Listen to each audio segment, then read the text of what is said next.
TMRoofing.com studios, WYAY Gainesville, a Cumulus station where Atlanta comes to talk. The new Talk 106.7. I got something, y'all. I have a dream in my bones. Americans are dreamers too. Hallelujah. And I want us. You guys been here for 20, 30 minutes. I'll set up this camera. Shelly Winter. Let's go. Lift every voice and sing. Till I did.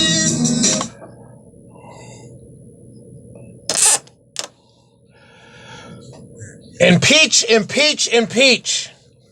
I'm all for the Democrats impeaching. Oh, man, I say go for it. Now, you've heard Mueller made his statement to the press. No questions. His last, quote unquote, is my last statement on this issue. And he did that yesterday. You've heard everyone. I'm not going to drag on much on this because you've heard everyone. You haven't heard me. So I'm going to give you my take. This is 4 messages in Mueller's statement yesterday. The first and main one to me is, if you refuse to allege a crime, why did you even start a prosecution an investigation, in the first place? If you knew from the beginning that the OLC prevents you from indicting a sitting president, then why go through the process of an investigation anyway? And then, after going through an investigation for 2 years and finding no Russian collusion, at what point did you find out you had no Russian collusion, and why didn't you stop it right there?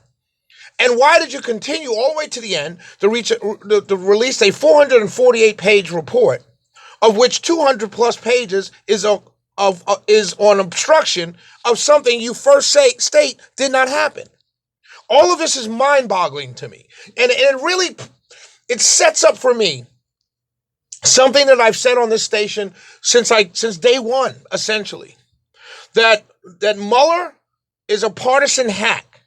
He is no different than Comey was for Hillary Clinton. These are partisan hacks masquerading as law enforcement officials.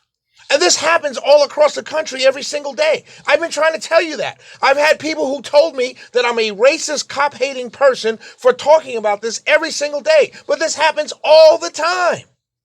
Someone who's in law enforcement, Bob Mueller, says he's just a hack. He thinks he's doing what's right for the country. So he wants to lay the groundwork, the roadmap to impeach the president of the United States, who was duly elected by the people of this great country. But he believes he's on the right side of history. So he's going to go out there. He's going to do an investigation that he knows he can't, which he states himself. I cannot allege a crime because the rules dictate that I can't indict a sitting president. So why start the investigation anyway? It's like you're driving down the street and a police officer pulls you over, and you pull over and you get your license and registration. You roll down your window, you go to hand over your license and registration, and you say, "Mr. Officer, I hope you're having a wonderful day. But what is it that I've done to have you pull me over?" And the officer says, "Well, I don't know what you've done. You really haven't done anything, but I pulled you over anyway. Now, I can't convict you of a crime right here, but I'm going to stand here until I can find something on you. And if I can't find anything on you, I'm going to leave it up to a judge to adjudicate you, and they may find something on you." That's exactly what happened here. If you want to make it personal, if you want to take it to our everyday lives, that's exactly what happened here. And we have a law enforcement official, Bob Mueller. He was the head of the FBI. This guy was the head law enforcement officer for the greatest domestic law enforcement apparatus this world has ever seen, the Federal Bureau of Investigation, He was the head of it. And this is how he acts? I got to look back and say, well, what have you done in your entire career to make me believe anything that you've ever touched was legit? Now, many of you will say, well, Shelley, this doesn't mean it. Yes, it does. If you're tainted now at 74 years old in retirement, you've had to be tainted moving up the ranks. You had to perjure yourself at some point in your career. You've had to falsely accuse people at some point in your career. You've had to manufacture evidence at some point in your career, Bob Mueller. If you've done it now, you had to do it then. If you did it against a sitting president whom you didn't like, I've got to believe you had to do it against others you did not like previous to now. This is the deeper part of this issue. We're living in a country right now that is lawless. From its highest heights. They keep saying, the Democrats keep saying, no one's above the law. You're right, Mr. Pelosi, Congresswoman Pelosi. You're absolutely right. No one is above the law. That includes Mueller. That includes the FBI. That includes the deep state. That includes you, the Democrats. No one is above the law. That's including everybody. If the president is found to have not broken the law, why do you keep saying he's not above the law? He hasn't done anything. And Bob Mueller just said that yesterday. And the media jumps up and down on one sentence. One sentence they run away with. And it just boggles my mind what's going on here. Is this America or is this Russia? Is this America or is this Venezuela? Is this America or is this Cuba? I can't believe this is the country that I love. I can't believe that I'm sitting here having a conversation 3 months after they released the full report. Again, on the same report, this guy gives a statement saying nothing differently than what was in the report, and the whole world loses its mind. Everyone's still in their camps. There's no clarification on this whatsoever. The only good thing that happened yesterday for our country, and when I say for our country, I don't mean President Trump, because this is deeper than President Trump. What happens when the next guy comes along and runs for office and wins and the people don't like him? The media doesn't like him. The opposition party doesn't like him or her. What happens then? Do we go through this all the time when we have elections that we don't like? Is this where we are right now? We prided ourselves for over 200 years that when our exchange of power is peaceful, that people accept the outcome of elections. We've stood on this. This is the bedrock principle of this great country. That every 4 years we elect a new person to run this country, or we re-elect the same person who ran it the 4 years previous. We've stood on this bedrock principle. And then all of a sudden now you're telling me that that's gone away if you don't like the outcome?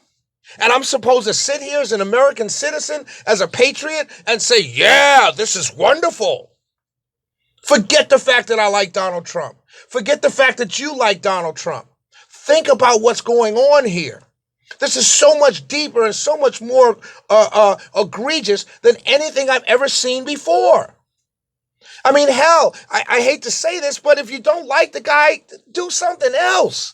But don't break the laws. Don't break long-standing principle simply because you don't like him. The people elected him. I don't care if it's by a margin of one single vote in West Bubble, Iowa. He won. Accept it. Beat him at the polls the next time. But to go through what you're going through now is simply the most patently absurd and evil thing I've ever seen in this great country. This is bar none the craziest thing I've ever seen. I've never seen anything like this. That the DOJ had to come out with a statement with the special counsel simply to say there's no daylight between what Barr said and what Mueller said. Well, clearly we knew that already. But you have to come out with a statement because there are people in the media that hate this president so much that they're willing to push the very lines of illogic on national television on a nightly basis to make a point that doesn't exist. This is nuts to me. And it shows many things going on here.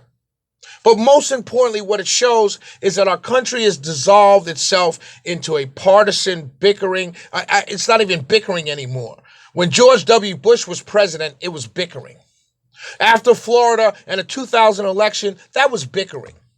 That family, intra-family bickering has turned now into outright civil war, being pushed by the media and being pushed by the Democrats.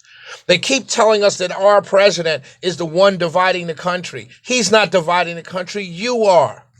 Because if you went on television last night or any place or radio anywhere in the country and you like what went down yesterday and you like what Mueller said, and that's proof positive for you to impeach the president, then you are part and parcel of the problem of making this a third world country. And for that, I abhor you. For that, I hate your guts. It's the Shelley Winter Show on the New Talk 106.7. It's a great day, 7:30.